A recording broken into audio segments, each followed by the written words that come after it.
আমি একটা জিনিস বুঝলাম না, আমি তোমার কাছ থেকে হাঁসের মাংস আর ছিটা রুটি খাইতে চাইছি, তুমি এত পশ একটা রেস্টুরেন্টে কেন নিয়ে আসছো? আমি ভাবলাম যে অনেকদিন যেহেতু আমরা ছবি টবি তুলি না, হ্যাঁ। তো একটা পশ রেস্টুরেন্টে যাই যেখানে আমি হাঁসের মাংস সিটা রুটিও তোমাকে খাওয়াতে পারবো আর হ্যাঁ। সুন্দর সুন্দর ছবি তুলতে পারবো, কারণ প্রত্যেকটা ও। কর্নার অনেক ছবি তোলার জন্য পারফেক্ট। এটা তো হাঁসের রেজালা হয়ে গেছে। গ্রেভিটা দেখে কিন্তু এরকমই মনে হ্যাঁ হচ্ছে, হ্যাঁ তাই না? হ্যাঁ, নারায়ণগঞ্জের মধ্যে আমি হাঁসের মাংস ছিটা রুটি খেতে চাইছি, আর আপনাদের হিডেন ফুড আমাকে চিকি চিজে নিয়ে আসছে। আমি ভাবছি এটা তো ফাস্ট ফুডের দোকান, এখানে কি হাঁসের মাংস আদৌ পাওয়া যাবে? সারপ্রাইজড হলাম। বাই দ্য ওয়ে, ওই ফালুদাটা তো দেখতে আরো বেশি সুন্দর, বাট ওটা গলে যাচ্ছে। জাস্ট কান্ট ওয়েট, আমি এটা খেয়ে কখন এটা খাবো। একটু বেশি করে ঝোল মাংস আর ছিটা রুটি নিয়ে একবারে মুখে দিব। আফটার টেস্ট তুমি একটু হালকা স্পাইসি ফিল করবা আর একটা ফ্লেভার পাবা। হুম হুম, একটা ফ্লেভার পাচ্ছ না? দারুণ।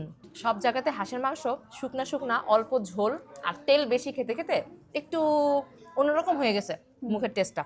এখানে এটা খেয়ে ভালো লাগছে, এটা কিন্তু অনেক ঝোলঝোল টাইপের। আর রেস্টুরেন্টটা খাবারের জন্য কি বলবো, এত সুন্দর এত সুন্দর, ছবি তুলতে তুলতে পুরো একটা দিন পার হয়ে যাবে। 5 পিস হাঁসের মাংস সাথে 2টা রুটি, 360 টাকা প্রাইস। হঠাৎ মনে হতে পারে যে প্রাইসটা একটু বেশি, বাট জায়গা যদি দেখি তাহলে প্রাইসটা ঠিক আছে। আই উইশ আমাকে একটা বড় বাটি দিত, আমি বাটির মধ্যে ঢেলে দেন খেতে পারতাম।